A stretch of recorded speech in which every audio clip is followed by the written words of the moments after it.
Iray amin'ireo antoka mampirindra ny tsenan'ny Nosy Be ny fisian'ireo mpiambina miara-misalaha amin'ny fiarovana ny mpiantsena eo ihany koa ny fiarovana ny fiaran'ireo tonga miantsena ao anatin'izany tsena goavana na Nosy Be izany misy hatrany moa ny vokatra azon'ireto mpiambina ireto. Mpangaro paosy sy mpanao sitomahery miisa roa isan'andro ny tratran'ireo mpiambina ny parkina be eto amin'ny tsenan'ny Nosy Be, eto amin'ny faritra ny parkina sy eto amin'ny tsena.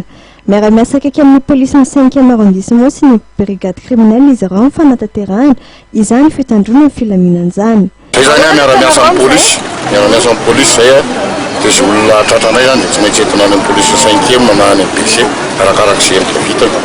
Raha eloka be vava moa dia aleko amin'ny PC dia raha eloka tsotra dia tsy maintsy eterinao 5e mampangaro paosy. Zay zany fiaraha-miasa anay amin'ny polisy sy mitandro filaminana.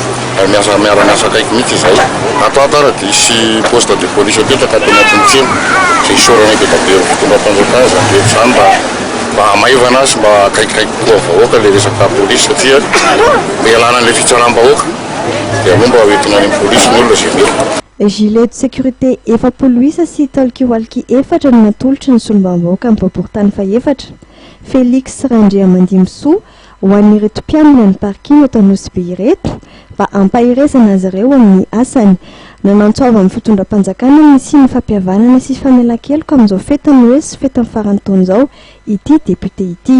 Ny antony dia satria ity vosavytasa ity dia tombontsoa izay azo avy tamin'ny filoha Marc Ravalomanana ary izany tombontsoa zany dia izahay anisany azo tombontsoa be indrindra zany amin'ny boriboritany enina. Koa eto zany dia mampatsiahy ny fitondram-panjakana amin'ny fotoanan'izao tokony famerana. Zao akatoko ny krismasy zao dia mangatako izay mba verena eny faravoatra ny filoha Marc Ravalomanana satria izay natongavatsika any amin'ny famerana sy ny tanjona moa zany dia ny fampihavanam-pirenena. Zay zany tena antony zao etsika izao. Nambaran'ity solombam-bahoaka ity fa nifotsy-dravitra satakany ny tsena lehibe eto Nosy Be no tafapetraka dia noho ny fandraisana andraikitra ny filoha teo aloha Marc Ravalomanana. Ity filoha teo aloha ity izay tokony hajaina no zo fototra ny maha-filoham-pirenena teo aloha azy ka tokony ho jeren'ny fanjakana mahefa ny fomba ahafahana mamelona ny heliny amin'izao fety izao.